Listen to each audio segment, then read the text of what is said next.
Welcome to WeLearn virtual learning network में आपका स्वागत है। सब्जेक्ट हिंदी, व्याख्यान नंबर 4, कविता। बैठे हुए हो व्यर्थ क्यों, आगे बढ़ो ऊंचे चढ़ो, है भाग्य की क्या भावना, अब पाठ पौर उसका पढ़ो। है सामने का ग्रास भी मुख में स्वयं जाता नहीं, हाँ ध्यान उद्यम का तुम्हें तो भी कभी आता नहीं। जो लोग पीछे थे तुम्हारे बढ़ गए हैं बढ़ रहे, पीछे पड़े तुम दैव के सिर दोष अपना मर रहे। अब कर्म तेल बिना कभी विधि दीप जल सकता नहीं, है देव क्या सांचे बिना कुछ आप ढल सकता नहीं। आओ मिले सब देश बांधव, हार बनकर देश के, साधक बने सब प्रेम से, सुख शांति में उद्देश्य के।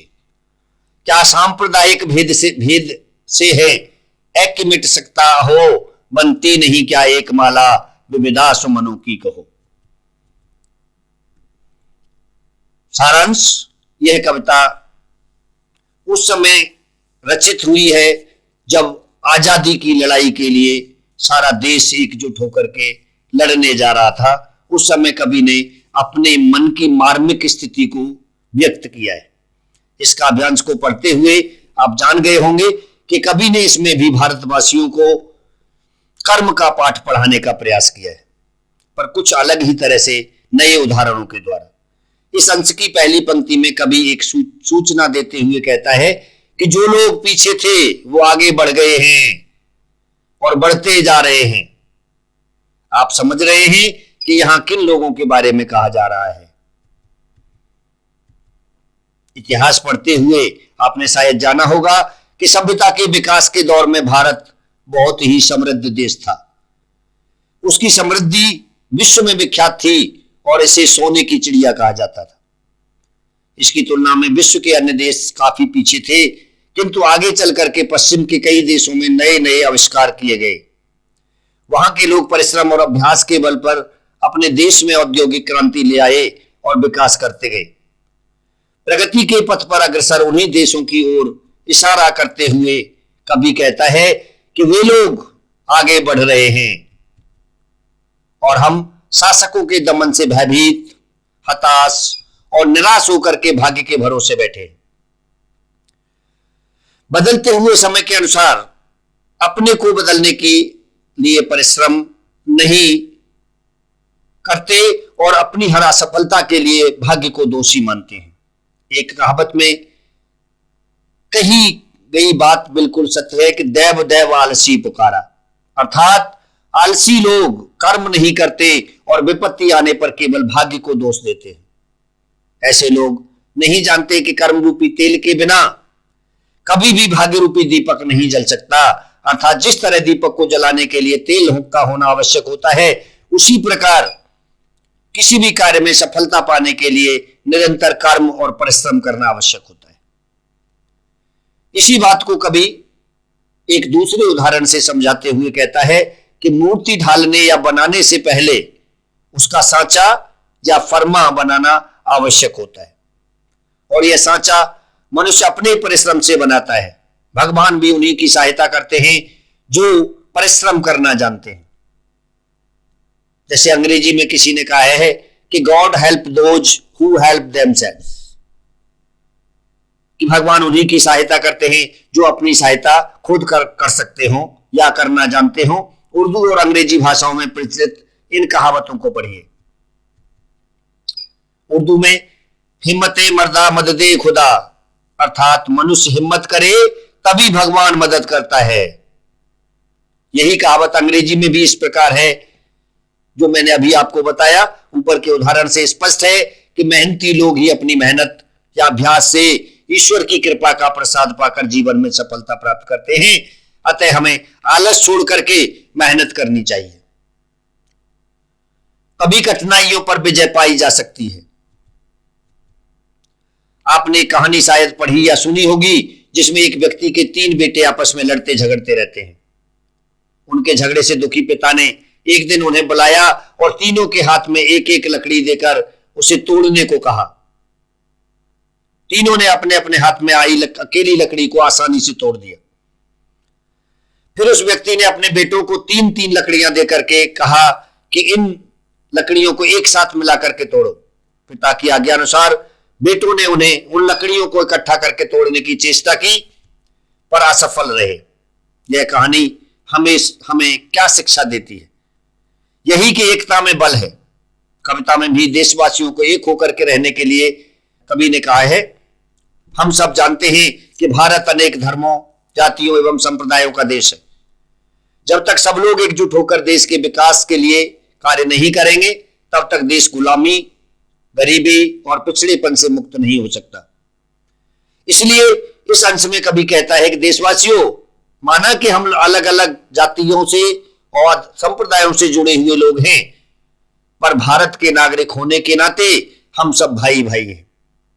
इसलिए आओ सब मिलकर के देश को एकता के सूत्र में बांधो और सुख शांति में उद्देश्य को पूरा करने के लिए काम करो। सुख कैसे मिलेगा?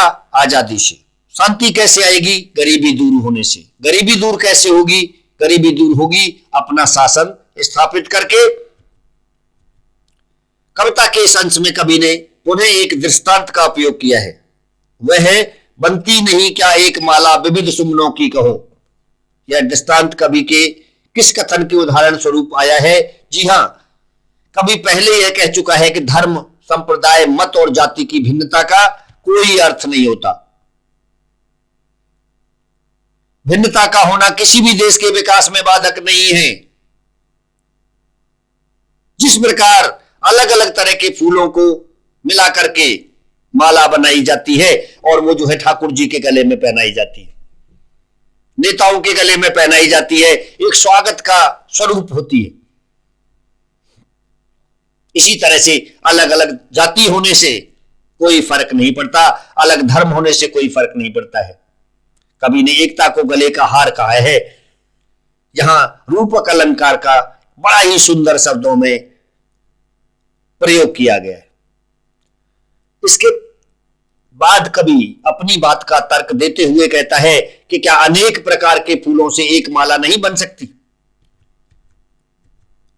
और बेहतर माला बन सकती है? ठीक उसी प्रकार हम अनेक भाषाएं बोलने वाले, विभिन्न धर्मों के अलग अलग प्रदेशों में रहने वाले लोग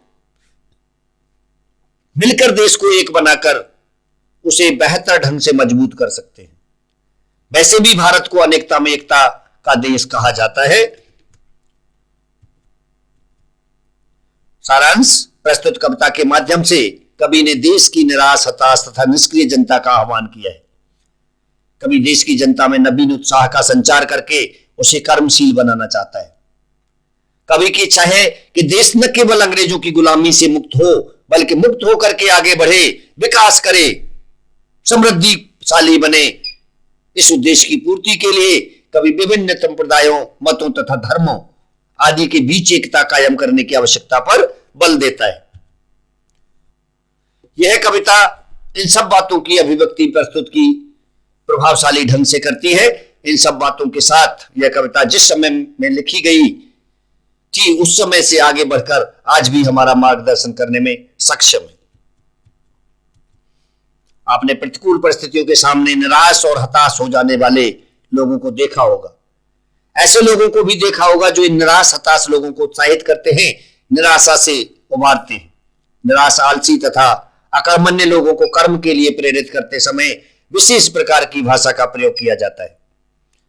आपने जो कविता पढ़ी उसकी भाषा शैली भी ऐसी ही है। कवि देश की जनता का उद्बोधन करके उसका आह्वान करता है। आप जानते हैं उद्बोधन और आह्वान में क्या अंतर है? किसी व्यक्ति, समूह तथा समाज को संबोधित करना उद्बोधन है। कवि देश की जनता का उद्बोधन कर रहा है। किसी बड़े उद्देश्य हेतु कर्म के लिए प्रेरित करना आह्वान कहलाता है। आह्वान के लिए आवश्यक है कि उसमें उद्बोधन और आह्वान करने वाला व्यक्ति स्वयं को भी शामिल करे, वरना उपदेश मात्र बन करके रह जाएगा। कविता के आरंभिक 2 छंदों में लगता है जैसे कवि जनता को उपदेश दे रहा है, लेकिन अंतिम अनुच्छेद में ऐसा नहीं है। दरअसल निराशा, आलस एवं अकर्मण्यता से ग्रस्त देश की जनता को कवि जगाने की कोशिश कर रहा है। जब जनता उत्साह से भरकर देश के लिए, विकास के लिए आगे बढ़ती है तो उसके साथ कभी भी हो लेता है। इसलिए यह कविता आह्वान की कविता है। अब उपरोक्त बातों के आधार पर इस कविता की भाषा शैली पर ध्यान दीजिए। इसमें आगे बढ़ो, ऊंचे चढ़ो, जो तुम्हारे पीछे थे आगे बढ़ रहे हैं, भाग्य के भरोसे मत रहो, आओ मिले साधक बने, ये सभी पद आह्वान की शैली के सूचक है। यह शैली सुनने वाले में जोश और उत्साह भरती है। ऐसा जोश और उत्साह कि वह बड़े से बड़े पहाड़ से टक्कर ले सके। देश की तरक्की के लिए हमें ऐसे ही उत्साह की आवश्यकता पड़ती है। आपने प्रतिकूल परिस्थितियों के सामने निराश और हताश हो जाने वाले लोगों को देखा होगा। ऐसे लोगों को भी देखा होगा जो इन निराश हताश लोगों को उत्साहित करते हैं, निराशा से उबारते हैं। निराश, आलसी तथा कर्मण्य लोगों को कर्म के लिए प्रेरित करते समय विशेष प्रकार की भाषा का प्रयोग किया जाता है। आपने जो कविता पढ़ी उसकी भाषा शैली भी ऐसी ही है। कभी देश की जनता का उद्बोधन करके उनका आह्वान करता है। आप जानते हैं उद्बोधन और आह्वान में क्या अंतर है। किसी व्यक्ति, समूह अथवा समाज को संबोधित करना उद्बोधन है। कभी देश की जनता का उद्बोधन कर रहा है और किसी बड़े उद्देश्य हेतु कर्म के लिए प्रेरित करना आह्वान कहलाता है। आह्वान के लिए यह आवश्यक है कि उसमें उद्बोधन और आह्वान करने वाला स्वयं को भी शामिल करे, वरना वह उपदेश मात्र बन करके रह जाता है। कविता के आरंभिक 2 छंदों में लगता है जैसे कवि जनता को उपदेश दे रहा है, लेकिन अंतिम अनुच्छेद में ऐसा नहीं है। दरअसल निराशा, आलस एवं अकर्मण्यता से ग्रस्त देश की जनता को कभी जगाने की कोशिश कर रहा है। जब जनता उत्साह से भरकर देश के विकास के लिए आगे बढ़ती है तो उसके साथ कभी भी हो लेता है। इसीलिए यह कविता आह्वान की कविता है। अब उपरोक्त बातों के आधार पर इस कविता की भाषा शैली पर ध्यान दीजिए। इसमें आगे बढ़ो, ऊंचे चढ़ो, जो तुम्हारे पीछे थे आगे बढ़ रहे, भाग्य के भरोसे मत रहो, आओ मिले साधक बने, ये सभी पद आह्वान की शैली के सूचक हैं। यह शैली सुनने वाले में जोश और उत्साह भरती है। ऐसा जोश और उत्साह कि वह बड़े से बड़ा पहाड़ से टक्कर ले सके। देश की तरक्की के लिए हमें ऐसे ही उत्साह की आवश्यकता पड़ती है। इसके बाद योग्यता विस्तार। काव्यांश भारत भारती नामक काव्य से लिया गया है, जिसके रचनाकार राष्ट्र कवि मैथिली शरण गुप्त थे। मैथिली शरण गुप्त आधुनिक काल के सर्वाधिक लोकप्रिय कवि रहे। इनका जन्म उत्तर प्रदेश के झांसी जिले के चिरगांव नामक स्थान में 1886 ईस्वी में हुआ। इन्होंने लगभग 40 मौलिक तथा 6 अनुदित पुस्तकें लिखी हैं, जिनमें रंग में भंग, भारत भारती, साकेत, यशोधरा, द्वापर, जयद्रथ वध, जय भारत, विष्णुप्रिया, पंचवटी, प्रदक्षिणा आदि उल्लेखनीय है। सबसे पहले भारत भारती ने ही गुप्ता जी को ख्याति दिलाई। इस पुस्तक ने हिंदी भाषियों में अपनी जाति और देश के प्रति गौरव और गर्व की भावनाएं विकसित की और तभी से ये राष्ट्र कवि के रूप में विख्यात हुए। इनकी अनेक अन्य रचनाएं भी राष्ट्रीय भावना से ओतप्रोत हैं। खड़ी बोली के स्वरूप को निखारने में गुप्त जी का महत्वपूर्ण योगदान है। आज हम जिस हिंदी भाषा के उत्तराधिकारी हैं, उसे काव्य भाषा के रूप में प्रतिष्ठित करने वाले प्रथम कवि गुप्त जी ही थे। अब चलते हैं, आपने क्या सीखा। भाग्य भी उसी का साथ देता है जो परिश्रमी तथा कर्मशील होते हैं, इसलिए व्यर्थ बैठकर समय बर्बाद नहीं करना चाहिए। एक सीख हो जाती है, उद्यम अर्थात प्रयास से ही सफलता प्राप्त होती है, उसे बैठे ठाले प्राप्त नहीं किया जा सकता। यह आपकी दूसरी सीख है। जिन लोगों ने भी विकास किया है वो परिश्रमी और संघर्षशील थे, अतः उनसे प्रेरणा लेकर कार्य करना चाहिए। असफलता के लिए भाग्य को दोषी नहीं मानना चाहिए। जिस प्रकार तेल के बिना दीपक नहीं जल सकता, सांचे के बिना मूर्ति नहीं बन सकती, वैसे ही कर्म और योजना के बिना जीवन में कुछ प्राप्त नहीं किया जा सकता। भारत अनेकता में एकता वाला देश है। यहाँ पर अनेक धर्मों, संप्रदायों और जातियों के लिए लोग रहते हैं, लेकिन इनकी अनेकता देश की एकता में बाधक नहीं है। सभी लोग देश के लिए एक होकर के उसका विकास कर सकते हैं।